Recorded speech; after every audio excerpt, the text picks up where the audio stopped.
Kendiriki lama, kendiriki.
The vice president. No size of Atampa. Receiving the president.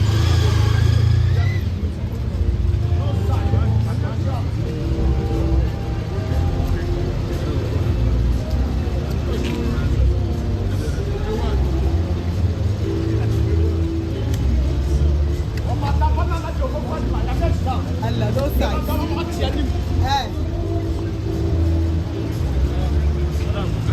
Our president, one and only. Our president, our one and only mommy, no size. First lady.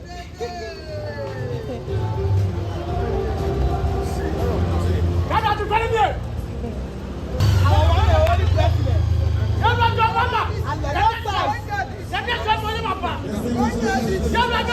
and only president.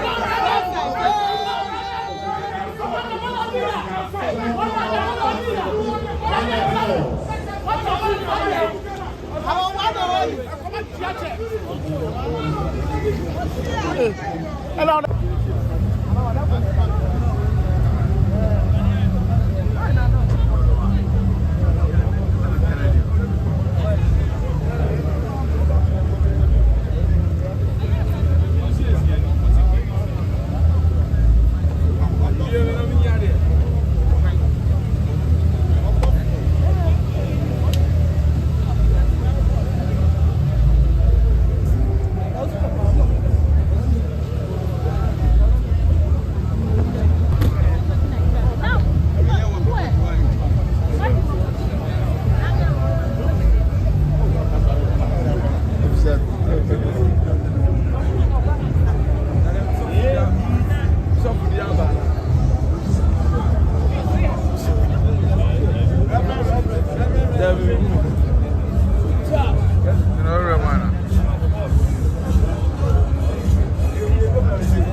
Cheers.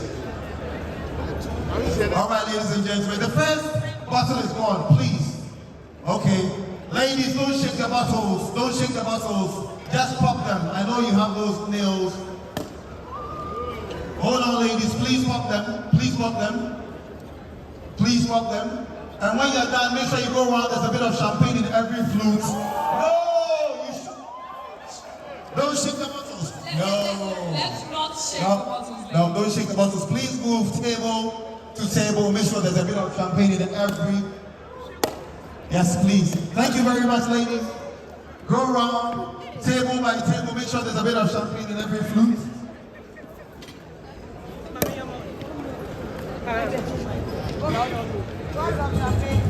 So as our ladies go around, please grab the champagne flute and receive a little as we go into proposing a toast for His Excellency, Mr. President and Madam Vice President.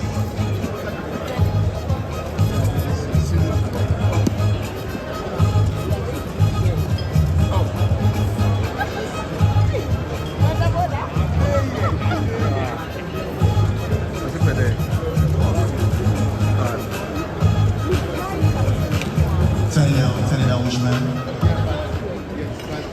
Ladies and gentlemen, let's all hold our glasses and say to our president. Shall we all be on our feet, ladies and gentlemen? Shall we all be on our feet?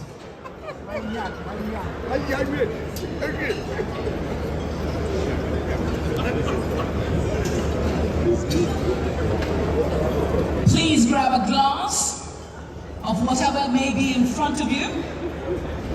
For those that may not have gotten the champagne yet, please hold a glass. As it's going round, please grab a glass of whatever may be filled as we get into our toast. All right, Mr. President, to your health and the best of luck in your journey to reset Ghana. Cheers. To Ghana! To Ghana, ladies and gentlemen, to Ghana! Cheers! Thank you very much indeed, Uncle Eddie. Where's your camera? Congratulations, Your Excellencies. Congratulations to all of us. Please take your seats.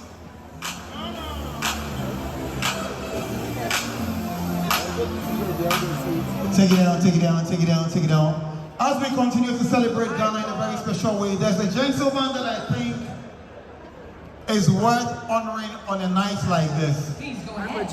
Now, this Mahama, His Excellency, is the second time we're having him around, and we're very honored to have him as our president in this time. And you know, interestingly enough, you know, Madam Vice President is the woman of first. Also, Mr. President is the man of first. He is the first president, and one of the notable ones, to be born after Independence 19.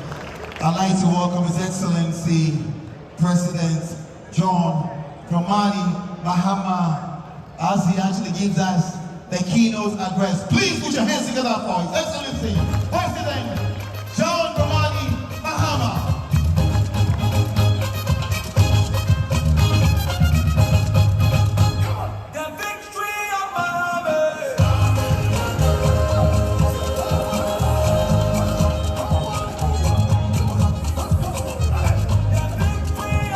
Having sleepless nights, exercising vigilance to make sure that we had a free and fair election. The campaign has been grueling, and even though my face was on the ballot paper, it took hundreds of thousands of people to work to achieve this victory.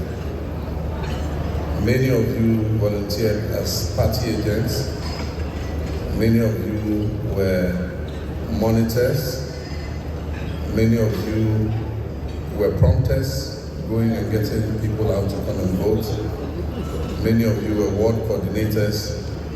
Many of you were transmitting pink sheets and results. We had constituency executives who were supervising the whole process, election directors, IT directors, regional executives.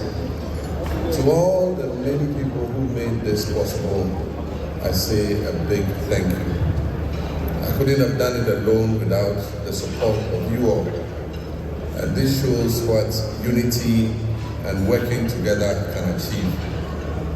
I think that more than at any other time in the history of our party, I have never seen the kind of mobilization that the party exercised in this election 2024.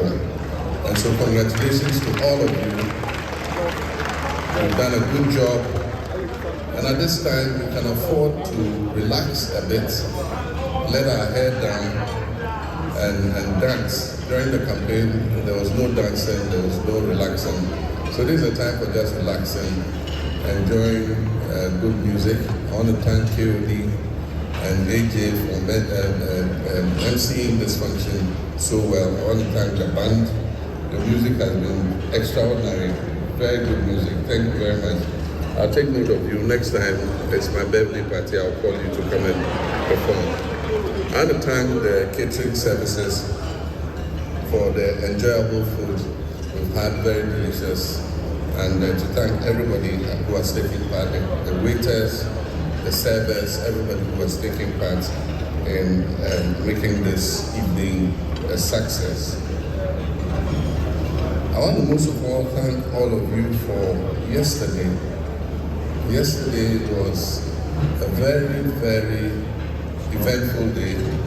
I think that Ghana puts its best foot forward, and it shows the attention the international community has for our country. People came from far and wide. I think that more heads of states and leading members of government descended on Ghana than at any other inauguration that I have attended. And it shows the respect, in which Ghana is held, and the fact that Ghana continues to serve as a beacon of democracy and as a black star of Africa. We might be going through economic crisis, but it has not created a waning of the respect that people have for us. And that must gear us to do even more in order that we resume the pride of place that Ghana has in the community of nations. I'm very happy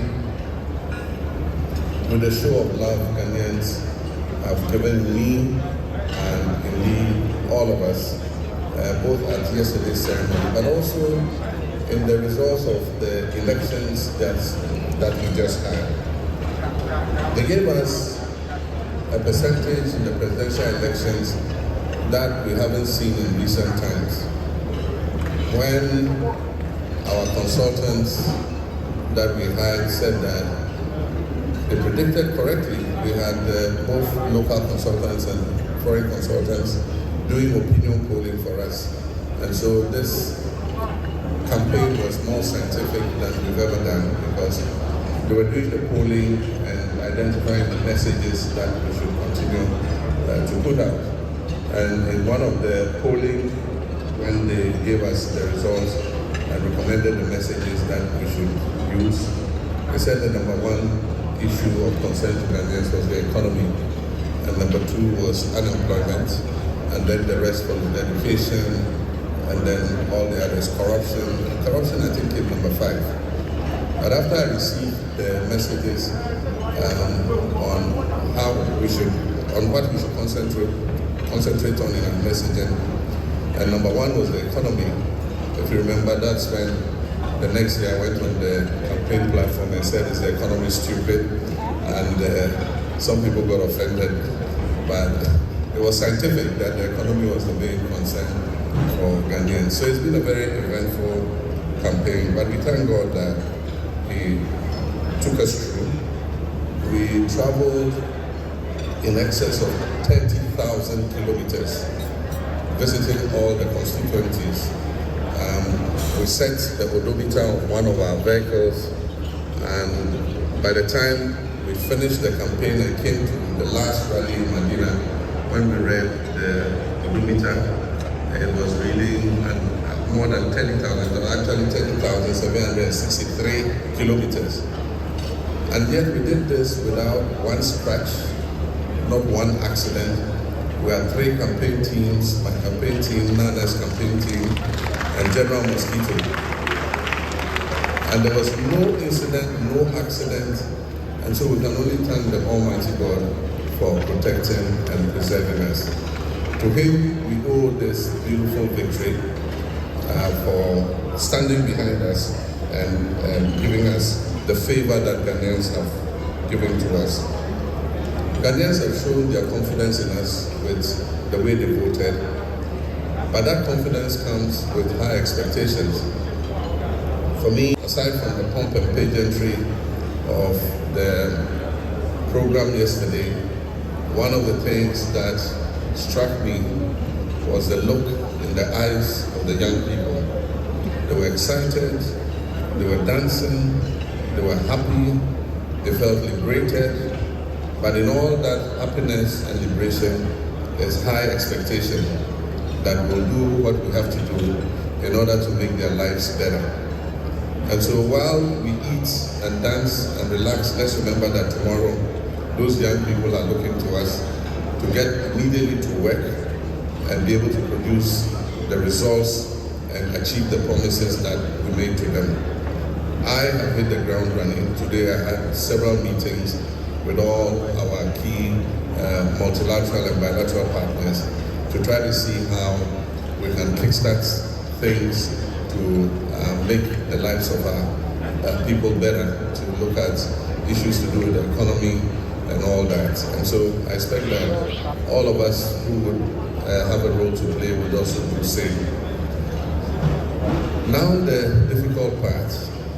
I cannot do this work alone, and so I have to select some people to join me to be able to deliver the reset that we have promised Ghanaians.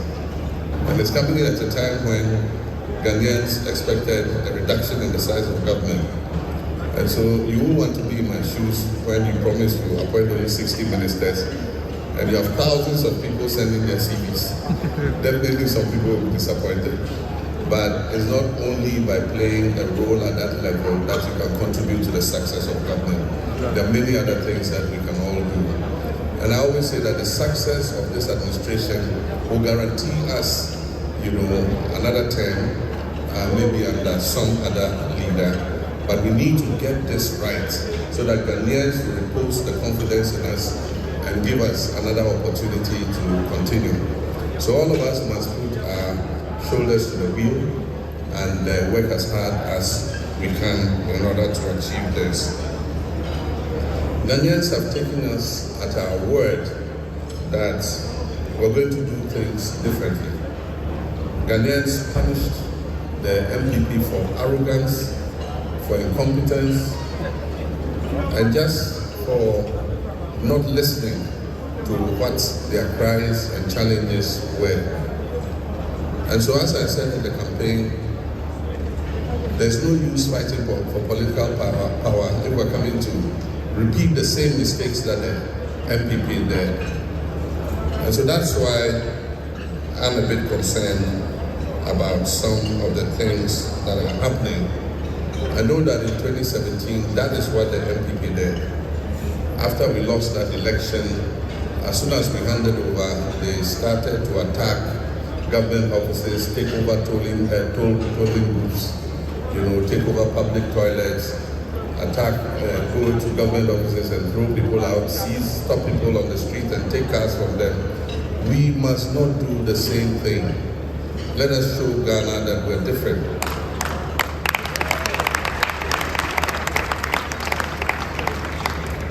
Let us show Ghana that we're different. I know that a lot of our youth sacrificed and went to great lengths to make the party win.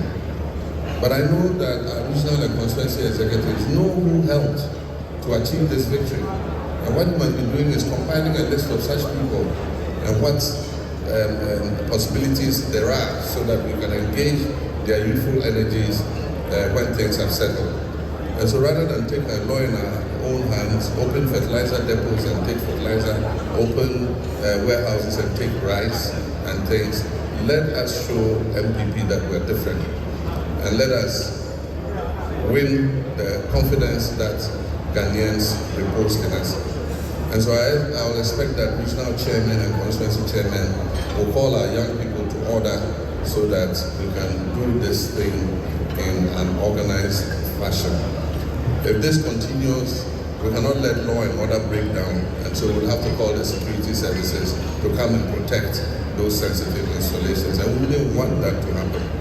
And so let us on our own bring things into order so that Ghanaians can repose their confidence in us. There's a lot of heavy lifting to do, and in my first day of work as president, with the little briefings that I have had, the picture is gloomier than the MPP have made us believe. There's a lot of heavy lifting to do. There's a lot of hard work ahead of us to bring the country out of the hole into which the MPP has plunged. And so this is not a time for us to be paying attention to little issues like warehouses and rice and fertilizer and things. The time we are in now is to pay attention to the more difficult job that lies ahead of us. You heard about the issue of fuel and the potential closure of the West African pipeline for maintenance. And I used to wonder why MPP could say with confidence that you voted for Mahama, Dumso is coming back. Of course, they must have known that they didn't have enough fuel stocks arranged to make up for the period when the West African gas pipeline was going to shut. Because what it means is that all our assets in the east, and when I talk about assets, generating assets in the east, I'm talking of all the generating assets in Tema, and that is Sempower, Suno Nasogli, and all of them. We supply gas to them from Nigeria and also from Takrady through the reverse flow pipeline.